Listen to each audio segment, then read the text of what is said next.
दोस्तों, जैसे मैंने बहुत पहले बहुत बार वीडियो में ये बोला था कि अगर बोर्ड एग्जाम 10 दिन पहले हो रहा है तो बहुत सारी चीजें पहले होना स्टार्ट हो जाता है। इसीलिए आपकी जो तैयारी होती है वो उसी वाइज होना चाहिए, आपका फोकस उसी वाइज होना चाहिए। बट गाइस, अपने पास और टाइम कम रह गया है, और टाइम कम रह गया। आप उसी टाइम वाइज हमारी तैयारी होनी चाहिए गाइस। अगर आप चाहते हो कि जो चीजें मैं इसके अंदर बताने वाला हूं उस चीजों को और अच्छी तरीके से, प्रॉपर तरीके से एनालाइज करके आपके सामने सब्जेक्ट वाइज आपके सामने पॉइंट्स रखूं, तो कमेंट बॉक्स में सब्जेक्ट का नाम जरूर लिख के जाना। इस वीडियो का टारगेट लाइक मैं 1000 रखता हूं।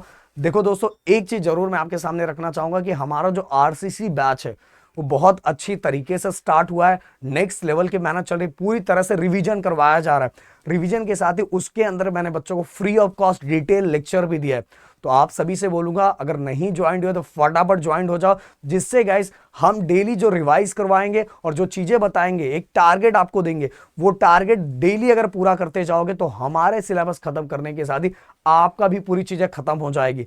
जहां तक हमारा टारगेट 31 दिसंबर तक का टारगेट है कि लगभग कम से कम 80 to 90% चीजें हम खत्म कर दे। तो गाइज, हम 80 to 90% अगर रिवाइज करवा के खत्म करवाएंगे तो आपका भी खत्म हो चुका रहेगा। तो सभी बच्चे आरसीसी बैच से जुड़ सकते हैं, लिंक डिस्क्रिप्शन में दिया हुआ। वहां मैथ का, केमिस्ट्री का, देन इसके बाद फिजिक्स का, देन इंग्लिश का भी आरसीसी बैच हम लोग लेके चल रहे हैं। तो गाइस, डिस्क्रिप्शन में नंबर दिया हुआ है। अब देखो गाइस, अब आप देखो कितना अपना टाइम कितना अपने पास बचा हुआ है।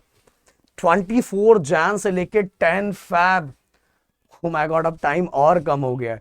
11 फैब से आप सभी का बोर्ड एग्जाम स्टार्ट होने वाला, और 24 से लेके 10 फैब के बीच में आपके कॉलेजेस के अंदर किसी भी दिन आपका ओरल और या तो प्रैक्टिकल एग्जाम कंडक्ट करवाया जा सकता है। सिंपल सी बात है, 10 फैब के दिन तो नहीं करवाया जाएगा, मतलब उनके पास टाइम है, बट 24 से 10 फैब में कभी भी करवा सकते हैं। ज्यादातर चांसेस हैं कि वो, मतलब जस्ट एग्जांपल ले लो कि 27, 28, 29 या तो 27 से लेके 5 के बीच में, 27 से लेके 5 के बीच में वो कभी भी करवा सकते हैं। पर बोर्ड ने उनको एक नोटिफिकेशन जारी करके ये टाइम दे दिया है कि 24 से 10 के बीच में आपको ओरल और प्रैक्टिकल एग्जाम कंप्लीट करवा लेना है। अब देखो गाइस, ओरल और प्रैक्टिकल में इतना दौड़ भाग होता है, आपका किस दिन नंबर रहेगा, किस दिन आपको जाना है, और वहां जाने के बाद आपका ऑलरेडी बहुत ज्यादा टाइम जाता है। तो 24 से 10 समझ लो आपके पास पढ़ने के लिए टाइम ना के बराबर होता है गाइस। तो इसीलिए जो आपका सिलेबस है वो 24 से पहले कंप्लीट होना चाहिए। अब जैन से पहले अगर आप फोकस करोगे तो 24 जैन से पहले आपके प्रीलिम एग्जाम्स भी रहते हैं। प्रीलिम एग्जाम के साथ ही आपके जो प्रीलिम के जो प्रैक्टिकल ओरल होते हैं वो भी होते हैं। तो कुल मिला के कंसिडर कर लो, आपके पास टाइम बचा तो बचा ही कितना है।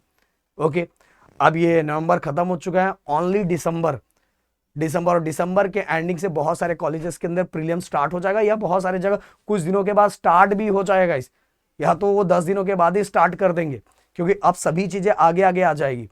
तो इसीलिए दोस्तों, आप कैलकुलेशन कर लो। आप बोलोगे तो मैं कैलकुलेट करके दे दूंगा। आपके पास टाइम बहुत ना के बराबर और सिलेबस बहुत बड़ा है। हाँ, इस चीज को पॉजिटिव वे में लेके सिस्टमैटिक वे में टाइम टेबल बना के अगर पढ़ना स्टार्ट कर देते हो तो भाई सही टाइम पे सही चीजें कंप्लीट कर लोगे। ओके, तो भाई फोकस कर लो, अब टाइम ना के बराबर है। और अगर आप हमसे टारगेट लेकर आराम से पढ़ना चाहते हो तो भाई रैंकर क्रैश कोर्स में फटाफट जुड़ जाओ, जिसका लिंक हमने डिस्क्रिप्शन में डाला हुआ है। तो मिलते हैं नेक्स्ट वीडियो में। Thank you so much guys. जय हिंद एंड जय महाराष्ट्र दोस्तों।